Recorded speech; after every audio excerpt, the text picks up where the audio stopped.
When I tell you this video is really long, I really do mean that. A lot has been happening over the past weekend, and it's still going on at this very moment. So, you guys are in for a treat. So, I hope you guys really do enjoy this video because there is a lot that goes down. Hey you guys, it's your girl Yellow here, again making another daily news video. Woo, the last video took a lot out of me, but it was very fun to make. I thank all of you who took the time out to view my Instagram and YouTube.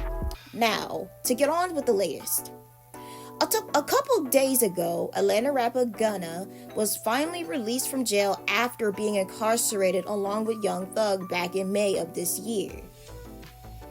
Both were arrested on RICO charges and were looking to do hard time. So, you may be asking, what is a RICO charge? Well, it stands for Racketeer, Influence, and Corrupt Organizations, also known as the RICO Act. It's a United States federal law for extended criminal penalties in a civil cause of action performed as a part of an ongoing criminal organization. These are the same charges that were used for Tekashi 6ix9ine's case as well as R. Kelly's case. It seems that this year, the law enforcement has really started to crack down on RICO charges because a lot of rappers are getting charged and thrown in jail. However, with a quick turn of events, Gunna was released from jail after copying a guilty plea, or more specifically, an Alford plea. Now, you're probably asking, what is an Alford plea? An Alford plea is, if you don't know, it means that the person taking it is maintaining innocence but admits to the crime, that the prosecution evidence will most likely result in a guilty verdict. Instead of receiving 5 years, they decided to reduce it to 1 year on good credit and have the rest be for probation. As you may know, the conviction rate of racketeering is very high. It's about a 99% conviction rate. In 2009 alone, out of the 148 RICO cases, only 3 cases were able to get off scot-free. And in these type of cases, the sentencing is very harsh. It carries up to a heavy penalty up to 30 years minimum. So, with that in mind, people were very shocked that Gunna got off like that, which then prompted people to speculate whether he snitched or rolled over or not. Multiple rappers, including Lil Boosie and Tekashi 6ix9ine, have made comments. Let me show you a couple of clips. Startling statements. Please state after each statement whether or not you agree or acknowledge that the statements are true, okay? Yes, ma'am. I became affiliated with YSL around 2016. Is that true as it pertains to you, Mr. Kitchens? Yes, ma'am. YSL is a music label and a gang, and you have personal knowledge that members or associates of YSL have committed crimes in furtherance of the gang.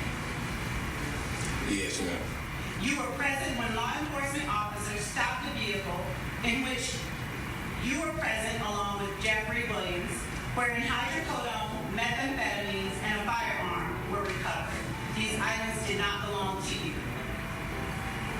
Yes, ma'am. And do you acknowledge the following statement? I recognize, accept, and deeply regret that my talent and music... It's a mental crime. You want to bet? No, well, hold on. Let's go back. Let's dissect it. Let's dissect it. He just only admitted to his crimes. That's all he did. No, he didn't. Why not? Put it like this. A month previous, right? We take it a month back. The whole internet was saying YSL is not a gang. It's not a gang. Young Thug's lawyer went in court and said this is a music label, right? I think they was distributed through what? Cohen. What's his name? 300. 300. They had a Kevin Lies showed up in court. So Kevin, what's his name? Kevin Lies. Kevin Lies, big exec, black guy, bullhead, showed up in court and said, since the day I met Jeffrey, since the day I met Young Thug, YSL, the money I invested from 300 Entertainment into this label, this is a label, this is not a gang. She just admitted to Denied. Till Sergio Fat Ass Kitchens went in that courtroom and admitted. Stop playing with Gunna, man. Nah, I'm dead ass, nigga. Till he went into that courtroom and said, the judge said, YSL is a gang and a record label. YSL committed crimes in furtherance of the gang. To whatever. Is that correct, Mr. Kitchens? What did he say? Yes, ma'am. So he just implicated YSL being a gang. So now his fat ass is home, right? All the people who's locked up, like Jeffrey, like Young Thug, now he can't go with that defense. He can't go with the defense of saying, I'm a record label. Your man just copped out, went home, told open court, told the judge, told the DA, yes, it is a gang, nigga. It's a fucking gang. I'm out. Denied. Now, here's what Boosie tweeted. Racked. This would have put tears in my eyes, my brother. My artist like WTF. I'm fighting for my life that I'm not running a gang. Criminalized enterprise, and you do this too, big dog. You know it's a gang. The guns and drugs, not yours. Well, who else was in the car? They can be for. Shaking my head. Now, 6ix9ine surprisingly has also tweeted a couple of comments regarding the situation. He says in the following, just shut the F up and listen. I know you ain't want to accept it. Your man is fighting for his life in court on a gang RICO. Judge, you are YSL is a gang, correct? Gunna, yes ma'am. Judge, only you and Jeffrey are in the car and the police find a handgun and drugs. This didn't belong to you, correct? Yes ma'am. Go ahead and make your 1 million excuses. I stand on whatever I do or did. That's why I'm still walking on this earth and nothing ever happens to me. Stuff blocked out. Real getting shot and kicked in their face. Couldn't be me.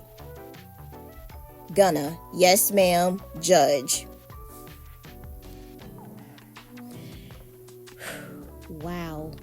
It seems like people are really voicing their opinions regarding the case. So, along with rappers, there have been fans, ex-fans, seen throwing cheese on Gunna's car. Cheese for the rat.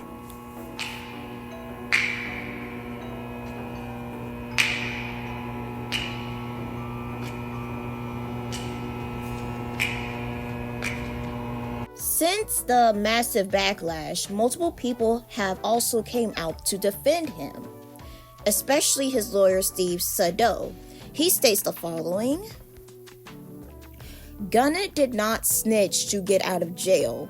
He has said nothing and is not cooperating.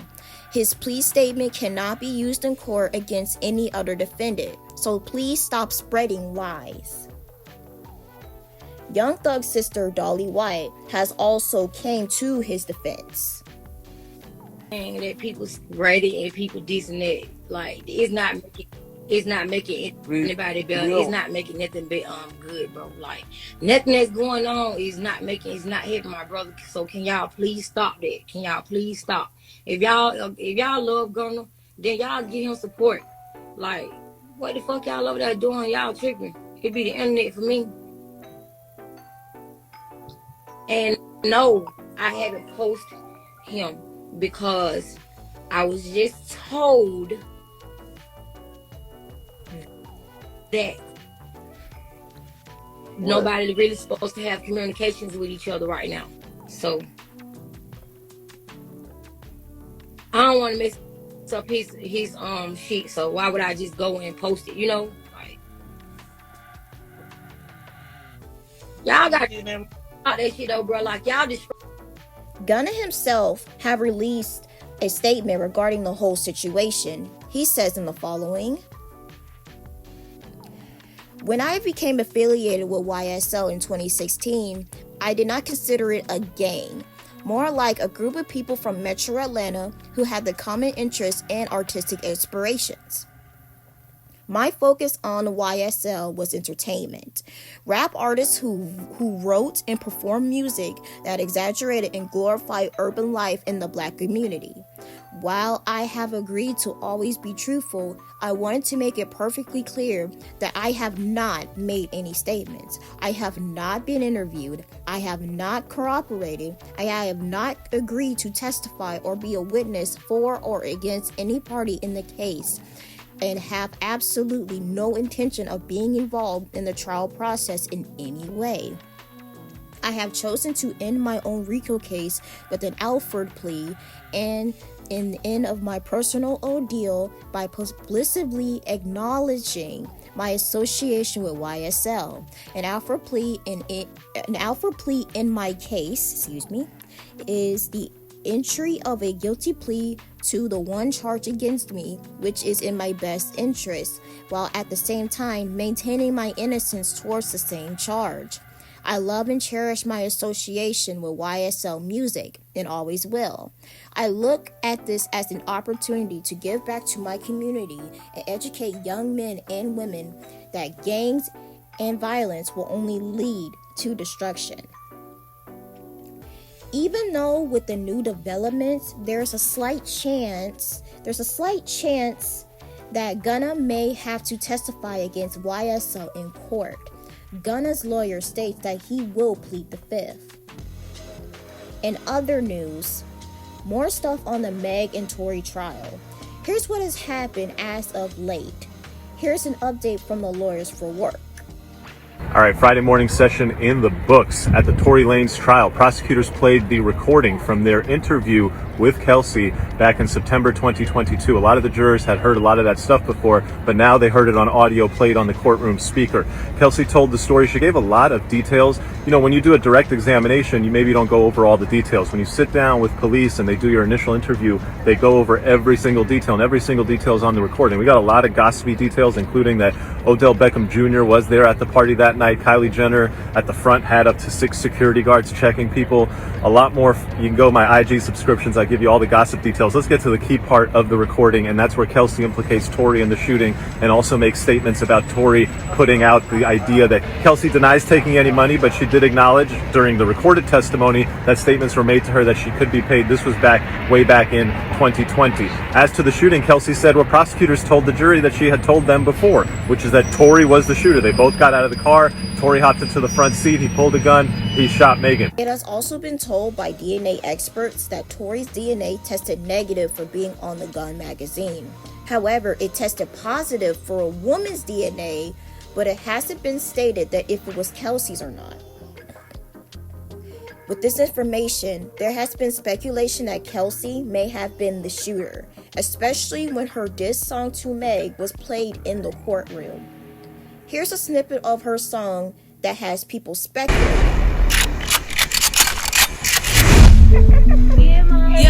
Yeah, who I'm taking shots at? Bitch, I'm busting you. I'm talking to that same bitch that crashed that boat on 42. It's a shame we're here today. Truth be told, it's cause of you. Couldn't control your little feelings. Look what dick is costing you. It was all good, yeah, about a week ago. Shout out Bobby Smarter, but this bitch is really cheap. If I was the one with the gun, you would've heard about a murder. Said her back was turned. Like I said before, this trial has a lot of twists and turns. What has also been shed light on is Kelsey's connection to the 1501 certified label. And honestly, I would have to thank Lovely T for shedding light on this, because if she didn't say nothing, I would have never guessed. I would never looked into it. And it's very interesting. So if you can, please subscribe to her channel as well. For people who don't know what the 1501 label is, it's an independent record label founded in 2016. It was created by Carl Crawford, also known as The Perfect Storm. As you may know, 1501 is going through an ongoing battle with Meg Thee Stallion, fighting over contract and music rights. The reason why it's so interesting that this is being shed light upon is because no one really thought that Kelsey was a part of the 1501 label. Not only is she a part of the 1501 label, she's also married to one of the execs of the label. The person name is Darian D-Boy Smith. Not only is she the wife of the 1501 executive label, not the executive label, my bad. Not only is she the wife of the 1501 executive, but she also has a beautiful baby by him. With this information, people are speculating that the reason why Kelsey is making these decisions in the trial is because she is trying to help the 1501 label in their court case against Meg Thee Stallion as well. She's probably thinking to herself that if the trial with Tory versus California goes south, it's gonna damage Meg's character when she's going against the 1501 label as well. Like I said, this is all alleged. Since the speculation came out, Carl Crawford has took to Instagram and said the following. He said, "So I'm guessing that things are going well in court, so now it's time to blame 1501. Facepalm emoji. Hashtag more PR stunts." If that wasn't crazy enough, one of the key witnesses in the trial, Meg's bodyguard, is missing. The reason why this is huge is because he's one of those pieces that can either make or break this case. Justin Edison has been called to testify yesterday in court, but has not been seen as of late. As of right now, LAPD is on the lookout for him, and his whereabouts remain unknown. Since the trial started up again, here's some more updates regarding this case from Lawyers for Workers. Updates in the morning session of week 2 of the Tory Lanez trial. The one independent witness, the homeowner who was at the house right in front of this shooting, will testify this afternoon. The defense is calling him as a witness. The prosecution didn't call him. That's a shame. Number 2, the judge allowed rap lyrics into evidence. That's a huge shame. Let me tell you, not just did they let the rap lyrics come in, the rapper is not even here. They're using a rap song allegedly done by Kelsey. Kelsey is not here to testify about the lyrics. Instead, the judge allowed an investigator to say, "I heard the song. This is what it says. Here's evidence for this case." Unbelievable. The only thing more shameful was the prosecution's presentation of the rap lyrics using one of their investigators. Let me show you how that went down. Let me tell you what this investigator did on the stand today. And somebody call the governor, because first off, the rap lyrics should never have been used. And this investigator should, let me tell you, listen to this. It's absurd. So then the prosecutor says, "Hey, doesn't it say, isn't this Kelsey rapping that, oh, I didn't shoot you should clear my name?" And the investigator's like, "Yes." Okay, defense goes up. "Hey, in this song, doesn't Kelsey also rap about Meg is lying to the DA and Meg is lying to her manager, and that her manager, somebody named Dez, is making threats on Kelsey?" And the investigator's like, "No, I don't know. Can you show me?" Playing dumb. And the guy's like, "Wait, didn't you come here to testify about what this song says, but you can't answer any of my questions on the stuff that doesn't fit your narrative, basically?" So the prosecutor comes back on and says, "Hey, wait, but all that stuff about lying, there's only one mention of lying with the DA, isn't there?" And so this investigator is like, "Yeah, there's only one." Okay, now the defense goes on. "Hey, wait, I just asked you, can you tell me about all the other mentions of lying? You said you don't know, you have to review the whole song. But when the prosecutor came up and asked you to confirm there's just one, you just jumped out of your seat and were like, 'Yes.' How does all your memory come back about the song when the prosecutor asks you questions, but you know nothing when I ask you?" A very, very fair point from the defense. Look, we'll see what the eyewitness has to say, but like I said, somebody call the governor. Using rap lyrics of the defendant where the defendant can actually defend himself against the lyrics is one thing. Using the rap lyrics of another rapper where that rapper is actually in court and you can ask him questions about what the song is after the prosecution uses it is another thing. Using rap lyrics about a song that we don't even know who wrote it, who's singing it, some investigator says they found it on the internet, is a whole other thing. And then when that investigator decides to have selective memory, just like Meg and Kelsey, whenever the defense asks them a question about a song that their sole job, the only reason they're here is to listen to that song, come to court and testify it, but you don't remember a single line about, oh, I'm lying, about, oh, managers are threatening me, about, oh, you don't remember. Another thing that has been going on is the simple fact that there has been issues going on in the jury as well. There has been speculation that juror number 39 is familiar with one of the parties in the Tory versus California case. There has also been speculation that another juror was in the elevator with Tory and his team. Since then, the doubt of the jurors have been shut down. Here's another video.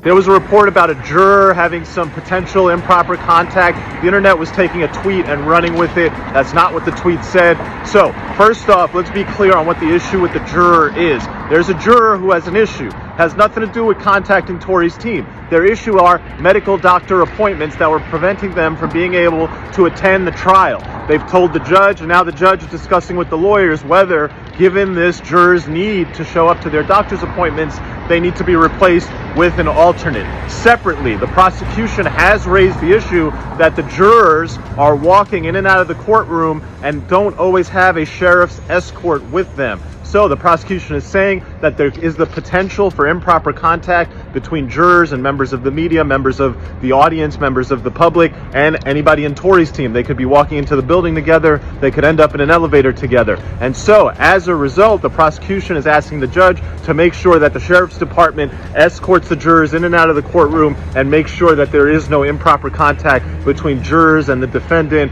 or the media or members of the public. That's all. I don't expect this to be a big issue. We will see if ultimately this juror gets replaced or not. But like I said, just not a big issue. Like I said, there is a lot going on with this trial, especially today when the prosecution tried to add new charges to Tory, but was immediately shut down. The prosecutors just tried to charge Tory with 2 new felony counts of intimidating a witness, 1 for intimidating Meg, 2 for intimidating Kelsey. They want these charges added to the criminal complaint, and they want these charges to go to the jury at this trial. The judge said, what? Hold up now. We just finished pretty much all the testimony. By the way, there's about 1 day of testimony left, maybe 2. And you guys want to add 2 new counts for what? Based on what? How long have you had this information? They said, well, we know that he's been threatening to pay them $1 million, and we had that information a while ago, but we didn't know how they were going to testify. The judge said, no, that's not how this works. You cannot add these charges to this trial right now. It would be so unfair to the jury to hear, to the defendant to hear that this is what you're trying to do. So the judge denied it. If they want to charge him with intimidating a witness, they can do that with a separate case. It's not going to happen on this case. As to the rest of the trial, testimony will conclude probably tomorrow, maybe the day after. Closing statements coming on Wednesday or Thursday. We should get a verdict. I don't know how long it's going to take the jury, but this is going to be given to the jury by Thursday or Friday. More updates to come. Wow. Now, in other news, it seems like Diddy and Young Miami have been making their rounds around social media. Now, not too long ago, Diddy recently announced on Twitter that he has recently got a newborn daughter, and he states, give me 1 second to pull it up. He says in the following, I'm so blessed to welcome my baby girl, love, Sean Combs, to the world. Mama Combs, Quincy, Justin, Christian, Chance, Dalia, Jesse, and myself all love you so much. God is the greatest. Which then prompted people to be like, wait a minute. Young Miami isn't pregnant in any of her recent showings. So, what baby? Whose baby? After digging and researching, it turns out that the new baby mother is Diana Tan. Who is Diana Tan? Tan works in cybersecurity, and she reportedly gave birth to Love Sean Combs on October 15th in Southern California. So, a lot of people were looking at both Miami and Diddy very weirdly. Miami took to social media and went off. She went off on Twitter, and she got into a back and forth with DJ Academics and Gina Hunya. Once again, I am so sorry if I pronounced her last name. Meanwhile, while all of this is going on, Diddy took to social media and said the following about Young Miami. He says, give me 1 second to pull it up. He says, Young Miami is not my side chick. Never has been, never will be. She's very important and special to me. I do not play about my shawty wop. I don't discuss things on the internet, and I will not start today. Which is kind of hard to believe, considering that he's been seen with not one, but two different women. Since the news about the women has come about, Young Miami put out some very cryptic tweets. She tweets, "Thank you, next." And then she recently took to Instagram and posted a quote. Is there trouble in paradise? Who knows?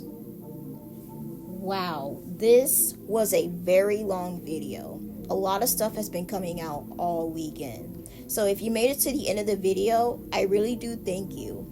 Make sure you subscribe for more content. Bye!